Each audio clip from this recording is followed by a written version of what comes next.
तो हेलो दोस्तों, स्वागत है आपका विज्ञान वृक्ष ऑनलाइन प्लेटफॉर्म के ऊपर। तो भाई जैसा कि आप जानते हैं हमारे यूट्यूब पे अभी चल रही है डेली डबल डोज सीरीज। तो इसके अंदर मैं आपको यहाँ पर 2 क्वेश्चन कराने वाला हूँ जो कि आपके नए पैटर्न के ऊपर ही बेस हैं।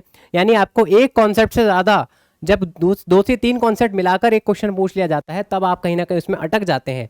तो भाई इस क्वेश्चन सीरीज का मेन मकसद यही है कि आपको इस टाइप के क्वेश्चंस के साथ हैबिचुअल बनाया जाए ताकि आप उन क्वेश्चंस को एग्जाम में भी अप्रोच कर सकें। ठीक है, तो भाई देखिए एक क्वेश्चन मैं आपको यहाँ पर कराने वाला हूँ और एक क्वेश्चन मैं आपको यहाँ पर होमवर्क में देने वाला हूँ। तो उसको आप यहाँ पर खुद करिएगा और यहाँ पर उसका आंसर मुझे कमेंट सेक्शन में बताइएगा। ठीक है, और उसका आपको दोनों के जो क्वेश्चन के आंसर है उनको दोनों की पीडीएफ आपको यहाँ पर ऐप के ऊपर फ्री ऑफ कॉस्ट मिल जाएगी। आप बस यहाँ पर विज्ञान वृक्ष का ऐप डाउनलोड करिए और वहाँ पर आपको ये पीडीएफ फ्री ऑफ कॉस्ट मिल जाएगी। ठीक है, तो चलिए भाई पहला क्वेश्चन आपको यहाँ पर मैं बताने वाला हूँ जो वो है आपका यहाँ पर देखिए डेल्टा एच वेपराइजेशन दिया है उसने आपको और एक टेम्परेचर दे दिया 350 केल्विन। ठीक है, फिर आपको उसने बोला है कि वेपर प्रेशर एट 350 केल्विन जो है वो 1 एटीएम ही है। अगर vapour pressure of pure solvent यहाँ पर 0.0015 एटीएम है। ठीक है, तो mole fraction at 340 kelvin for solvent यहाँ पर क्या होगी। उसने यहाँ पर एज्यूम करने के लिए बोला है कि डेल्टा एच जो है वो यहाँ पर कांस्टेंट है, यानी वो टेम्परेचर के साथ यहाँ पर डिपेंड नहीं कर रहा है, यानी वो उस पर आपको चेंज होता हुआ नहीं दिखेगा। ठीक है, और यहाँ पर आई की वैल्यू भी उसने बोला है कि आप 1 ही एज्यूम करिए। क्लियर है ये बात। तो भाई देखिए इस क्वेश्चन को कैसे आप अप्रोच करेंगे। तो देखिए यहाँ पर सबसे पहले आपको चाहिए क्या, आपको चाहिए यहाँ पर मोल फ्रैक्शन ऑफ सॉल्वेंट। आप जैसे कि सॉल्यूशंस में एक बात जानते हैं कि सर सॉल्यूशंस के अंदर ना हम यहाँ पर पढ़ते हैं जब सॉल्यूशंस, तो उसमें एक चीज़ देखते हैं कि sir relative lowering of vapour pressure नाम की एक चीज़ आती है ना, याद है आपको कुछ। तो भाई पी माइनस पी आपका क्या है भाई, प्योर सॉल्यूशन, यानी सॉल्यूशन का पी वेपर प्रेशर उसको आप पी नॉट से माइनस करते हैं और पी नॉट से जब डिवाइड करते हैं तो ये आपका इक्वल आता है मोल फ्रैक्शन ऑफ सॉल्यूट के बराबर। ठीक है, यानी देखिए आपको मोल फ्रैक्शन ऑफ सॉल्यूट यहाँ से मिल जाएगी, लेकिन आपको क्या चाहिए भाई, यहाँ पर आपको चाहिए मोल फ्रैक्शन ऑफ सॉल्वेंट। यानी देखो पहले अगर आप सॉल्यूट के लिए निकाल लो तो सॉल्वेंट के लिए तो आप निकाल लोगे। आपको देखो पी नॉट की वैल्यू तो गिवन है, यानी प्योर सॉल्वेंट के लिए वैल्यू गिवन है, पर ये पी की वैल्यू आपको गिवन नहीं है। लेकिन आपको पी की वैल्यू निकालने के लिए बहुत कुछ दे रखा है। और आप यहाँ पर अगर जानते हैं क्लॉजियस क्लैपेरॉन इक्वेशन के बारे में, अगर आपने थोड़ा सा फेज इक्विलिब्रियम पढ़ा है तो आप यहाँ पर क्लॉजियस क्लैपेरॉन इक्वेशन पढ़ते हैं। वहाँ पर क्लॉजियस क्लैपेरॉन इक्वेशन उसके अंदर आपको यहाँ पर एक बात पता चलती है कि सर अगर यहाँ पर 2 वेपर प्रेशर दे दिए जाएं और 2 अलग अलग टेम्परेचर की बात करी जाए तो हम यहाँ पर उसको रिलेट कर सकते हैं।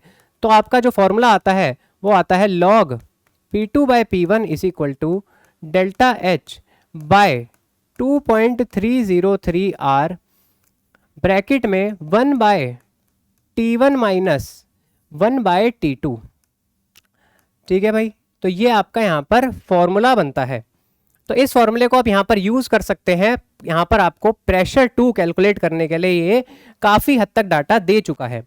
ठीक है, तो भाई देखो कैसे करोगे यहाँ पर। तो अगर मैं यहाँ पर बात करूँ, आपको देखो प्रेशर 1 जो दे रखा है वो कितना दिया है भाई, 1 एटीएम दे रखा है। आपको यहाँ पर डेल्टा एच की वैल्यू कितनी दे रखी है भाई, आपको यहाँ पर 6 किलो जूल दिया है, यानी आप उसको कन्वर्ट करेंगे तो 6000 जूल पर मोल उसने वैल्यू दे रखी है। उसने टेम्परेचर 1 कितना दिया है भाई, 350 केल्विन दिया है।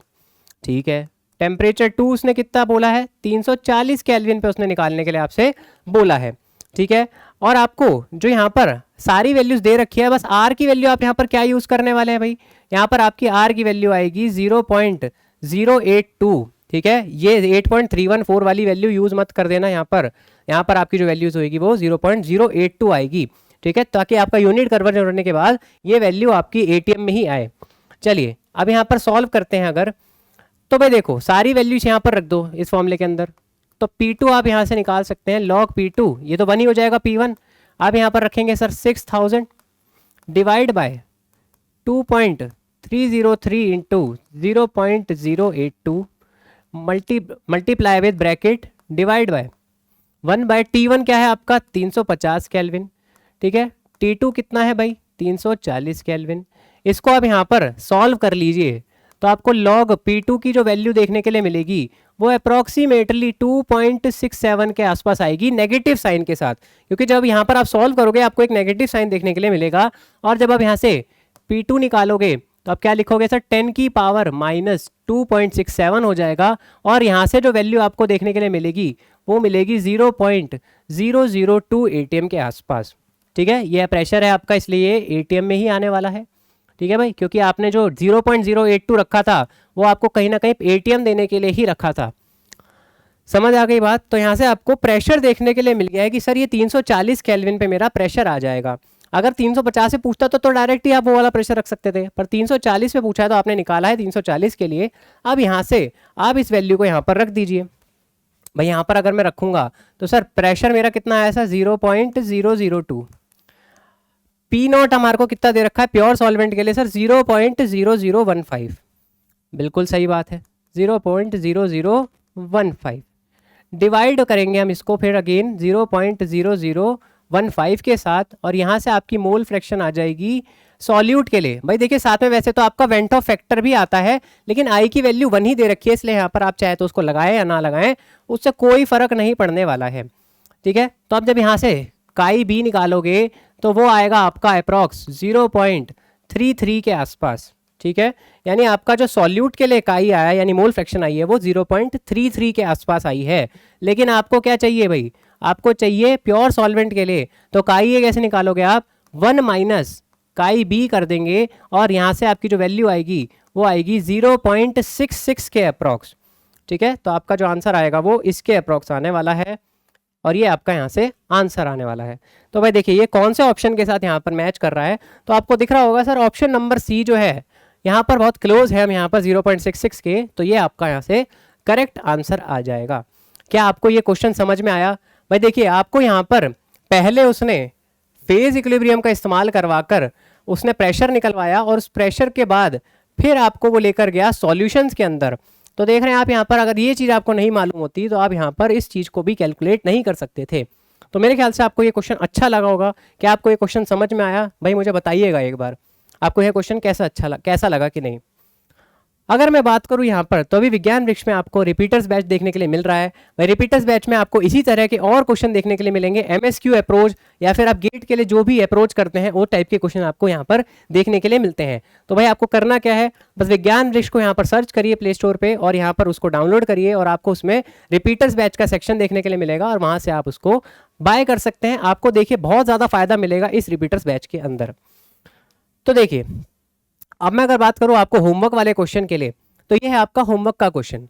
पर देखिए सबसे पहले उसने क्रिस्टल दे दिया, उस क्रिस्टल की मोलर एंट्रोपी दी है मेल्टिंग की। ठीक है, ये melting of entropy of melting दे दी उसने।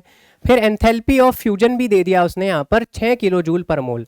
अब उसने पूछा है भाई मेल्टिंग टेम्परेचर क्या होगा। मेल्टिंग टेम्परेचर आपको बताना है, यानी आपको पहले यहाँ पर थर्मोडायनेमिक्स का इस्तेमाल करना है, और जैसे आप थर्मोडायनेमिक्स का इस्तेमाल करके टेम्परेचर निकाल लेंगे, उसके बाद भी आपको कुछ पूछा गया है, और वो आपसे पूछा गया है भाई फेज डायग्राम से, यानी सॉलिड लिक्विड इक्विलिब्रियम से आपको यहाँ पर एक लाइन दी गई है। अब वो लाइन पॉजिटिव स्लोप बनाएगी या नेगेटिव स्लोप बनाएगी, ये बात आपको फेज इक्विलिब्रियम से निकालना पड़ेगा, क्योंकि आपको यहाँ पर जो डेंसिटी दी है सॉलिड की वो हायर है लिक्विड से। यानी आप यहाँ से इस बात को ध्यान रखेंगे कि सर सॉलिड की डेंसिटी मुझे ज़्यादा दी गई है, इसके अकॉर्डिंग आपका आंसर यहाँ पर आ जाएगा। ठीक है, तो आपने मेरे ख्याल से क्वेश्चन देख लिया है। भाई देखिए ये क्वेश्चन का आप आंसर जो है मुझे कमेंट सेक्शन में देंगे, क्या आपका आंसर आया। उसके बाद यहाँ पर जो भी इसके आंसर है उसकी PDF है, और जो भी मैंने आपको सॉल्व कराया उसकी PDF, दोनों ही आपको यहाँ पर विज्ञान वृक्ष के ऐप पर फ्री ऑफ कॉस्ट मिल जाएगी, तो आप वहाँ पर जाकर उसको देख सकते हैं। अगर आपको ये वीडियो पसंद आई है तो भाई इस वीडियो को लाइक करिएगा, अपने दोस्तों के साथ ज़्यादा से ज़्यादा शेयर करिए, और उनको भी बताइए भाई कि इस टाइप का कंटेंट यहाँ पर दिया जा रहा है। ठीक है, तो चलिए भाई हम यहाँ पर अब मिलेंगे नेक्स्ट वीडियो में कोई और अच्छे क्वेश्चन के साथ, नए कॉन्सेप्ट के साथ, और भी अच्छे अच्छे कॉन्सेप्ट यहाँ पर मैं आपके लिए लेकर आऊँगा। बस यहाँ पर आप चैनल के साथ जुड़े रहिए। चलिए मिलते हैं हम यहाँ पर अब नेक्स्ट वीडियो में।